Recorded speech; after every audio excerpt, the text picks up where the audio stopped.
విశాఖ డాబా garden area VJF press క్లబ్లో బ్రహ్మబాబా గారి 56వ పుణ్య వర్ధంతి సందర్భంగా ప్రపంచంలోనే బ్రహ్మకుమారి సేవా కేంద్రాలన్నింటిలో బ్రహ్మ ముహూర్తం 2 గంటల పరమశాంతిని అనుభవం చేయించే మెడిటేషన్ ధ్యానము సామూహికంగా చేయబడును.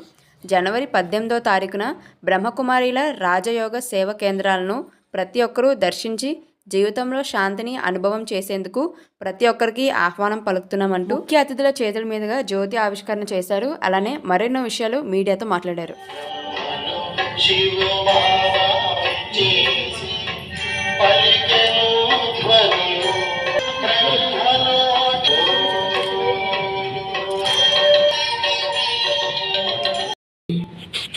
పితాశ్రీ పూజ్య బ్రహ్మబాబా గారి యొక్క ఆదిదేవ్ బ్రహ్మబాబా యొక్క సంస్మరణ దినం 56వ పుణ్య వర్ధంతి దినాన్ని సందర్భంగా మేము పెట్టుకుని ఈరోజు మా పత్రికా విలేకరులు మీడియా మిత్రులు సోదరులతోటి ఈ సమావేశాన్ని ఏర్పాటు చేయడం జరిగింది.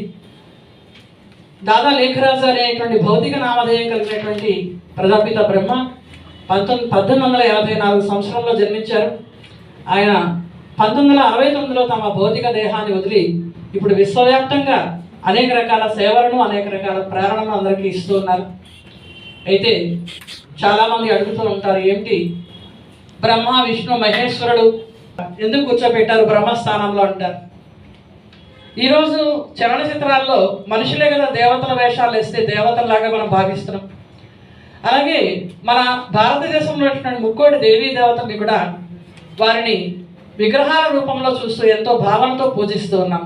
అందులో చైతన్యం లేకపోయినప్పటికీ కూడా అంటే మన పౌరాణిక చరిత్రలో ఉన్నటువంటి రహస్యాలను ఈరోజు మనం చలనచిత్రాల రూపంలో కథల రూపంలో చెప్పుకుంటూ వచ్చాము.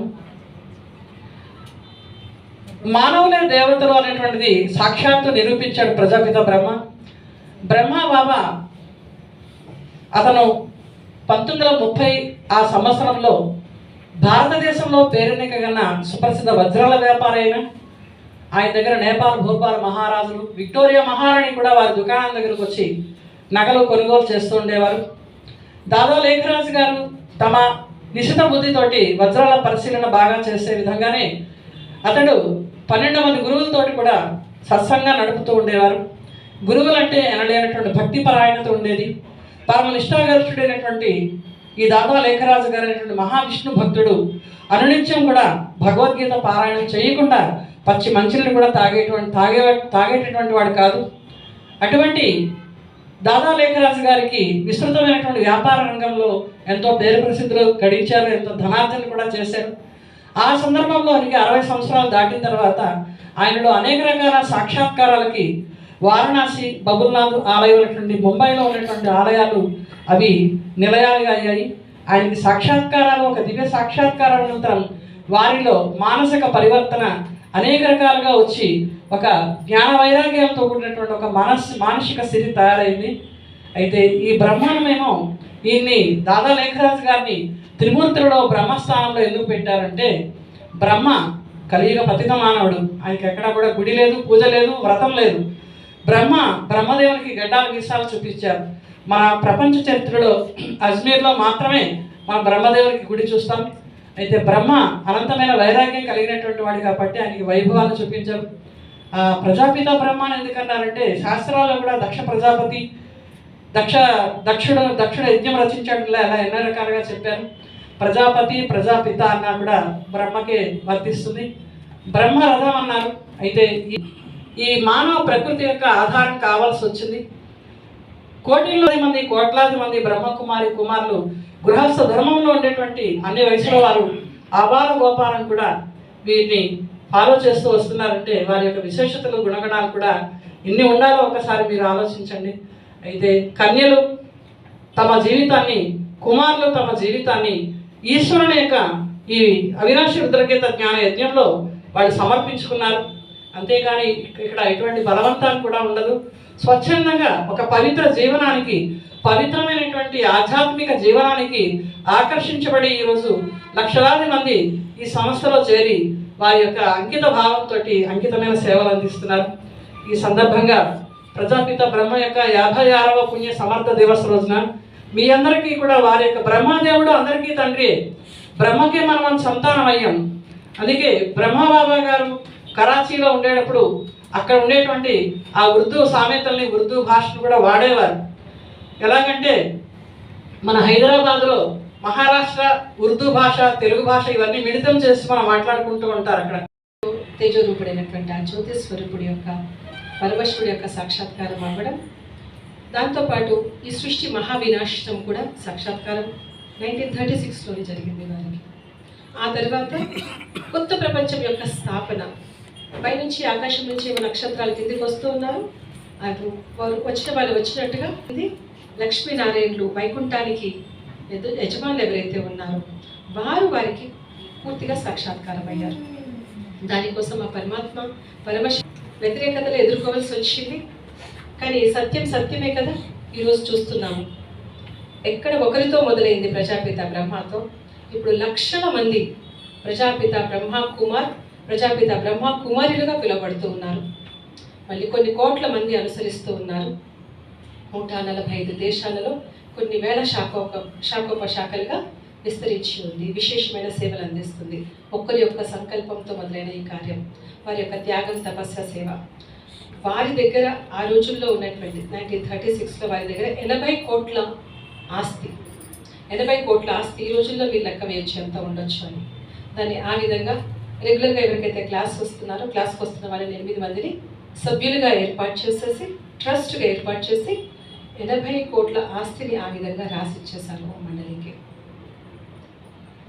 వారు ఈ యొక్క సంస్థలో ఒక సభ్యుడిగా మాత్రమే ఉన్నారు. అన్ని రకాల కార్య వ్యవహారాలు చేసేవారు. తెల్లవారుజామున 2 గంటలకు లేచి మెడిటేషన్ చేయడం, తర్వాత ఈ జ్ఞానంని అందరికీ అందించడము.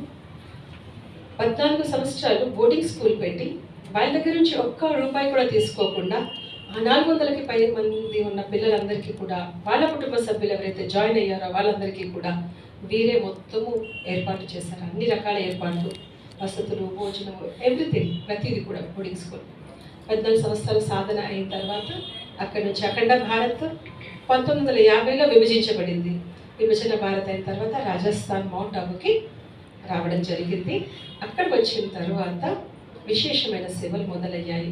ఈ 14 సంవత్సరాల్లో ఎవరైతే ఈ యొక్క రాజయోగ సాధన తపస్సు చేసి ఉన్నారో వాళ్ళందరూ ఒక్కొక్క రాష్ట్రంలోకి సేవ కోసం వెళ్ళారు. వాళ్ళని మేము దాదీలు అని చెప్తాము. అయితే ప్రజాపిత బ్రహ్మబాబా ఆధ్యాత్మిక నాయకుడు. వారితోనే దీన్ని బ్రహ్మక్కయ్య గారికి మరియు వారి కార్యక్రమ సభ్యులందరికీ నా నమస్కారాలు తెలియజేస్తానండి.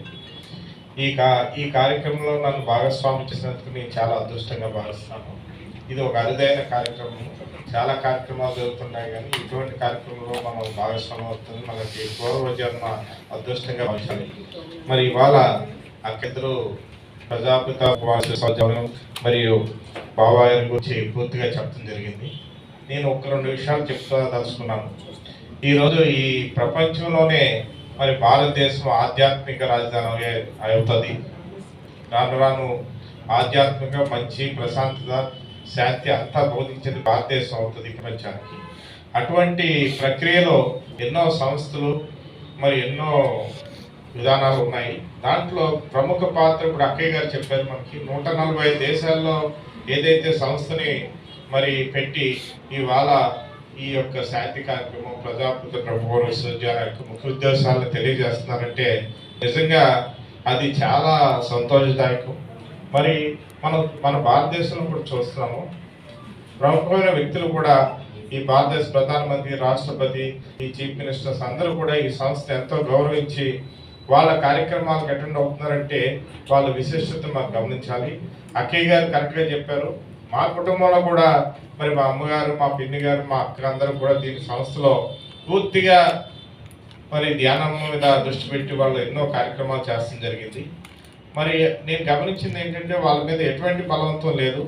వాళ్ళు తప్పకుండా వాళ్ళకి నచ్చి ఈ సంస్థలో జరుగుతున్న మరి ఏదైతే మనకి జరుగుతున్న కార్యక్రమాలు వాళ్ళు ఆకర్షితులై దాంట్లో మనసుకు మంచి ఆనందం కలిగి వాళ్ళకి ఎన్నో మరి మన మనిషి జన్మ ఉన్న కష్టాలు నష్టాలు చాలా మంది ఉంటాయి. అట్లన్నిటికీ కూడా అతీతంగా ఈ సంస్థలో వచ్చినప్పుడు వాళ్ళలో మంచి ఉత్తేజం కలిగి జ్ఞానంతో ఎంతో ముందుకు తీసుకెళ్ళి కుటుంబాన్ని కూడా ఈ సంస్థలో ఎవరైతే ఇన్వాల్వ్ అయి ఉన్నారో వాళ్ళు, ఎవరైతే పెద్దలు ఇన్వాల్వ్ అయి ఉన్నారో పిల్లలు కొన్ని 20-25 సంవత్సరాల నుంచి జ్ఞానాన్ని యోగాన్ని అభ్యాసం చేసినటువంటి మహేశ్వర్ రెడ్డి గారి యొక్క మాతృమూర్తి, వారి యొక్క సోదరి రత్నకుమారి గారు ఎన్నో సంవత్సరాల నుంచి ఈ జ్ఞానంలో ఉంటూ అనేక సేవలు అందిస్తూ వచ్చారు.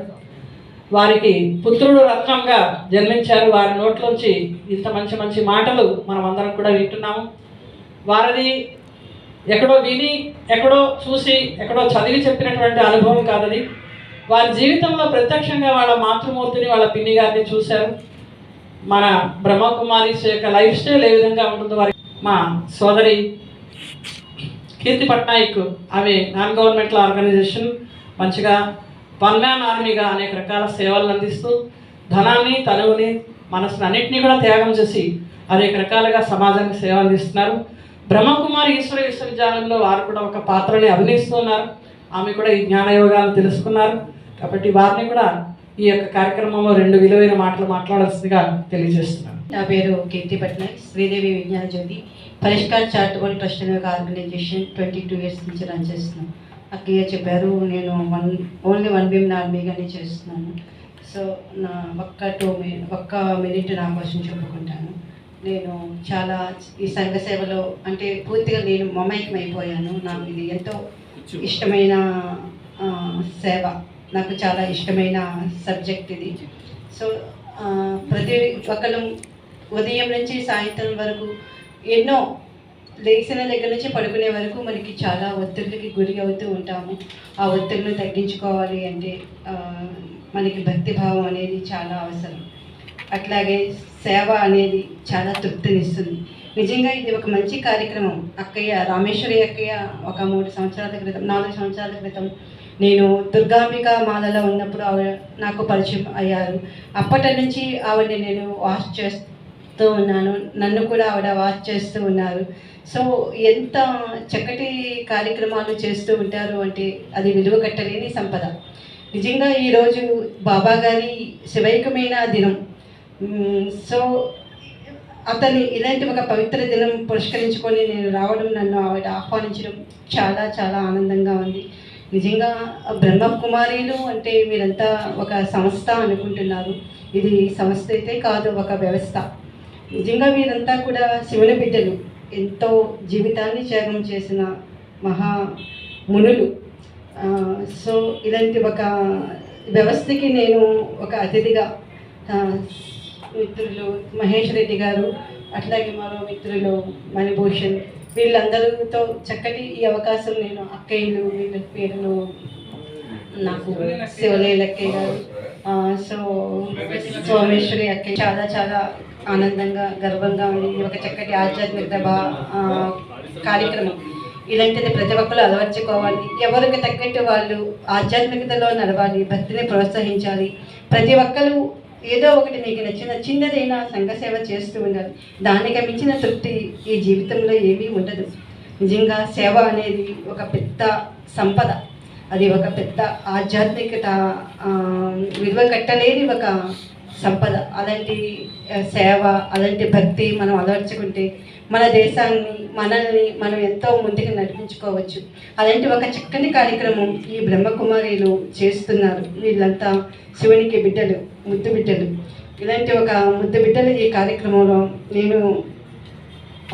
నేను సైతం అంటూ రావడం, ఈరోజు ఇక్కడ కూర్చోవడం, ఇది కూడా స్వామి బాబా గారి ఆశీర్వాదం ఉండగబట్టే నేను ఈరోజు వచ్చాను.